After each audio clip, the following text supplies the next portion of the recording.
Hello everyone, welcome again my study blog. I hope you guys are well.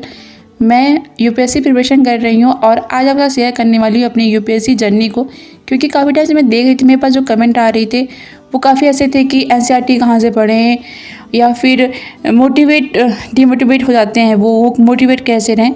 तो काफ़ी कुछ समस्याएं थी, लोगों को पता नहीं होता, क्योंकि जब मैंने जर्नी स्टार्ट की थी मैं एक गाँव में रहती हूँ और मेरी लाइफ भी काफ़ी ज़्यादा मुझे पता नहीं होता था क्या पढ़ना है, कैसे पढ़ना है। धीरे धीरे मैंने अपने जर्नी से सीखा कि मुझे कौन सी बुक पढ़नी है, कौन सी बुक नहीं पढ़नी, क्योंकि इसमें कन्फ्यूजन बहुत ज़्यादा हो जाता है, उसको पता नहीं होता कि कहाँ से पढ़े।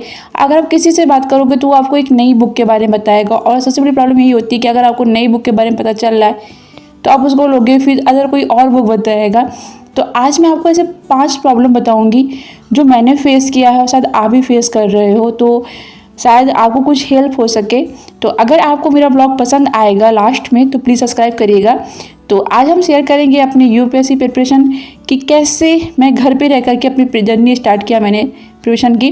काफ़ी ज़्यादा समस्याएं भी आती हैं, बहुत प्रॉब्लम फेस किया, बट अभी तो काफ़ी कुछ ठीक है।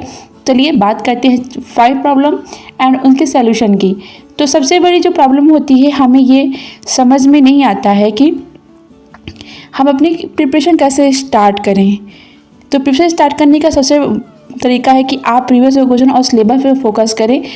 आपको ये पता होना चाहिए कि आपका सिलेबस क्या, और करें बात अगर कोचिंग की, कोचिंग करनी है कि नहीं करनी है।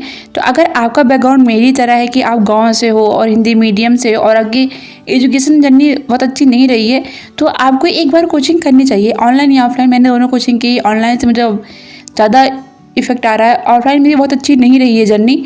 तो आप ये कोचिंग कर सकते हैं। तमाम कोचिंग है जो कम फीस पे मिल जाती हैं। ऑफलाइन कोचिंग में आपको बहुत ज़्यादा खर्च हो जाएगा, बट अगर ऑनलाइन कोचिंग करेंगे तो आप घर पे रह करके कम फीस में अच्छे से प्रिपरेशन कर सकते हैं। बट कोचिंग अच्छी होनी चाहिए। अगर हम बुक्स की बात करें कि बुक्स हमें कैसी लेनी है, तो एनसीईआरटी बुक आपको पढ़नी है 6 to 12 तक, ये कंपलसरी है, आपको पढ़ना ही पढ़ना है। उसके बाद अगर हम बात करें स्टैंडर्ड बुक की, तो आप एंशिएंट हिस्ट्री के लिए रामचंद्र शर्मा पढ़ सकते हैं, मिडिल हिस्ट्री के लिए सतीश चंद्रा पढ़ सकते हैं, मॉडर्न हिस्ट्री के लिए स्पेक्ट्रम और विवेचंद्र दोनों पढ़ना चाहिए आपको। ज्योग्राफी के लिए इंग्लिश मीडियम जेसी लियोंग और हिंदी मीडियम जेसी लियोंग भी पढ़ सकते हैं, हुसैन पढ़ सकते हैं। एटलस बुक कंपलसरी होना ही होना चाहिए आपके पास। पॉलिटी के लिए बेयर एक्ट बहुत इंपॉर्टेंट है, साथ में रश्मिकांत भी पढ़ सकते हैं। और परीक्षा बाड़ी की बुक आती है पॉलिटी के लिए, वो भी आप ले सकते हैं। इकोनॉमी के लिए रमेश सिंह एंड करंट से जुड़े रहिए, करंट बहुत इंपॉर्टेंट है इकोनॉमी में। और इन्वायरमेंट के लिए शंकर आईएएस अगर इंग्लिश मीडियम है, और हिंदी मीडियम के लिए दृष्टि की बुक आती है, वो बहुत अच्छी है, आप इतनी बुक ले सकते हैं। उसके बाद मेंस की अलग बुक आती है, जैसे क्रॉनिकल आती है एथिक्स की। तो ऐसे आप काफ़ी बुक आती है, मैं टाइम टू टाइम आपके साथ शेयर करती हूँ। बट अगर आप स्टार्ट कर रहे हो जर्नी तो आपके पास इतनी बुक स्टैंडर्ड बुक होनी चाहिए। बट पहले आप 6 to 12 तक एनसीईआरटी जरूर कवर कर लें, कि एनसीईआरटी बहुत इंपॉर्टेंट है। आपके मेंस की आप दिखा के देखेंगे मेंस के क्वेश्चन, तो वहाँ भी आपको एनसीईआरटी क्वेश्चन मिलेंगे। उसके बाद अगर हम बात करें हाउ टू रीड न्यूज़पेपर, तो न्यूज़पेपर के लिए 4 न्यूज़पेपर हैं, आप पढ़ सकते हो अपने हिंदी या इंग्लिश मीडियम के अकॉर्डिंग। शुरुआत में द हिंदू पढ़ा था, अभी मैं द जागरण पढ़ रही हूँ, क्योंकि द जागरण मेरा आराम से कवर हो जाता है। और मैं द हिंदू का वीडियो देखती हूँ यूट्यूब पे। दृष्टि की क्लास आती है मॉर्निंग में 9 बजे आ जाती है, मैं वहाँ से अपना करंट अफेयर्स भी कवर कर ले रही हूँ, साथ में मैगजीन भी लेती हूँ पर मंथ वाली। तो इस तरीके से आप अपना करंट अफेयर्स कवर सकते हैं। और विजन की भी मैगजीन आती है, आप उसको भी ले सकते हैं, बहुत अच्छी मैगजीन होती है वहाँ से भी। अगर हम बात करें अपने टाइम मैनेजमेंट की, हमें टाइम मैनेजमेंट कैसे करना है, ये बहुत ही इंपॉर्टेंट पॉइंट है। अगर आपने सिलेबस रख लिया, प्रीवियस क्वेश्चन देख लिया और सारी बुक रख ली, आपने करंट अफेयर्स के न्यूज़ के लिए पेपर ले रहे हैं आप, बट अगर आपका टाइम मैनेजमेंट नहीं सही है तो आप कुछ भी नहीं कर सकते।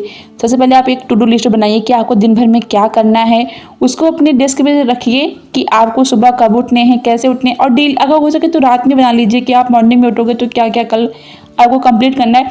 आप 1 मंथ का टारगेट बना सकते हो, 1 वीक का टारगेट बना सकते हो, 1 डे का टारगेट बना सकते हो, आप अपने अकॉर्डिंग देखिए। जैसे मैंने अक्टूबर मंथ में मैंने डिसाइड किया है कि मैं प्रीवियस क्वेश्चन देख लूँगी ज़्यादातर के, और हिस्ट्री ज्योग्राफी और पॉलिटी अपना कवर कर लूँगी। साथ में मेरी क्लासेस हो रही है, मैं क्लास कर रही हूँ, मेरे ऐप पे है, तो वहाँ से मैं क्लासेस करती हूँ। मेरी 9-10 घंटे की क्लासेस हो आती हैं। उसके बाद मैं ज्योग्राफी पॉलिटी हिस्ट्री भी कंप्लीट कर रही हूँ। इसके बाद मैं अपना साइंस और इन्वायरमेंट इकोनॉमी की सारी बुक लूँगी। इस तरीके से आप अपना टाइम मैनेजमेंट कर सकते हैं कि आपको इतने मंथ में इतने ख़त्म करना है, क्योंकि ये जर्नी बहुत लंबी हो जाएगी अगर आपका टाइम मैनेजमेंट नहीं सही है और आप लास्ट में कुछ भी नहीं कर पाओगे। तो ये चीज़ें जो मैंने फील किया है, जो चीज़ मैंने देखा है, वही चीज़ मैं आपके साथ शेयर कर रही हूँ, क्योंकि मैं कोई टीचर नहीं हूँ, कोई मुझे स्पेशलिस्ट नहीं हूँ मैं कि मुझे सब कुछ पता है, बट जो मैं गांव में रह कर के जो मेरे साथ प्रॉब्लम आई, जिस प्रॉब्लम को मैंने फेस किया, मैं चाहती कि आप लोग उसको प्रॉब्लम को फेस करो। और मेरे पास ऐसा कई जो कमेंट आते हैं, मुझे उनसे लगता है कि मेरे जो वीडियोज़ देख रहे हैं वही देख रहे हैं जिनको बिल्कुल भी नहीं पता, वो गांव में रह रहे हैं और जर्नी स्टार्ट कर रहे हैं अभी 11th में या 12th में या फिर BA में ग्रेजुएशन कर रहे हैं, इस तरीके से हैं। तो आपसे मैं कहूँगी आप इन 5 पॉइंट पे ध्यान दीजिए और इनको अच्छे से करिए। टाइम मैनेजमेंट बहुत ज़रूरी है, आप उस पर फोकस कीजिए। प्रीवियस क्वेश्चन देखिए, सिलेबस देखिए, कुछ स्टैंडर्ड बुक जो बताइए वो लीजिए। उसके आगे का मैं शेयर करती रहूँगी। आज के लिए बस इतना ही, अब मिलेंगे कल। Bye bye, take care.